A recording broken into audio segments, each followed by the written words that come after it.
ബാക്കിയുള്ള കാര്യങ്ങളൊക്കെ എങ്ങനെ നടത്തും ചേട്ടായി? കയ്യിലുള്ള കാശെല്ലാം തീരുകയും ചെയ്തു. ഇതിനോടകം തന്നെ ഒരു പ്രോജക്റ്റുമായി പല ബാങ്കിലും കയറിയിറങ്ങി. ആരും ലോൺ തരാൻ തയ്യാറല്ല. കൃഷിക്കാരുടെ സംരംഭങ്ങൾ വിജയിക്കുമോ എന്ന് അവർക്കും സംശയം കാണും.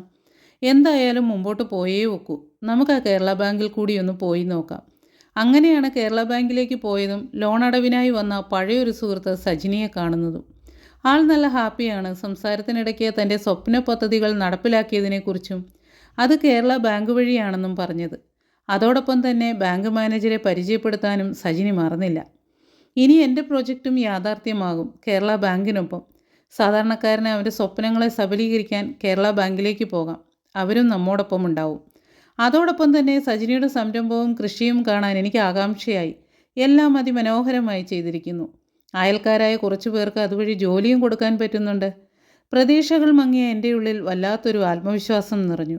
ഏതാവശ്യത്തിനു വേണ്ടിയാണോ ലോൺ എടുക്കുന്നത് അത് അതേ ആവശ്യത്തിനു വേണ്ടി ചിലവഴിച്ചാൽ ലോണടവ് പ്രയാസമല്ല എന്ന് എനിക്ക് സജിനിയിൽ നിന്നും മനസ്സിലായി. കേരള ബാങ്ക് മാനേജർ പറഞ്ഞതനുസരിച്ച് PMFME പദ്ധതി പ്രകാരമുള്ള സബ്സിഡിയോട് കൂടിയുള്ള ലോണിന് പ്രൊജക്റ്റ് തയ്യാറാക്കി സമർപ്പിച്ചു. എൻ്റെ പ്രൊജക്റ്റിനൊപ്പം തന്നെ കേരള ബാങ്കും ജീവനക്കാരും ആവശ്യമായ ഫണ്ട് തന്ന് കൂടെ നിന്നു എന്നത് എൻ്റെ വളർച്ചയുടെ വേഗത കൂട്ടി. ഇനിയുമുണ്ട് ഏറെ ദൂരം പറക്കുവാൻ. കേരള ബാങ്ക് കൂടെയുണ്ടാകുമെന്ന പ്രതീക്ഷ കൂടുതൽ സ്വപ്നം കാണുവാൻ പ്രേരിപ്പിച്ചുകൊണ്ടിരിക്കുന്നു. തിരികെ കൊണ്ടുവരാം നമ്മുടെ കാർഷിക സംസ്കാരത്തെ, കേരള ബാങ്കിനൊപ്പം സാമ്പത്തിക ഭദ്രതയെയും.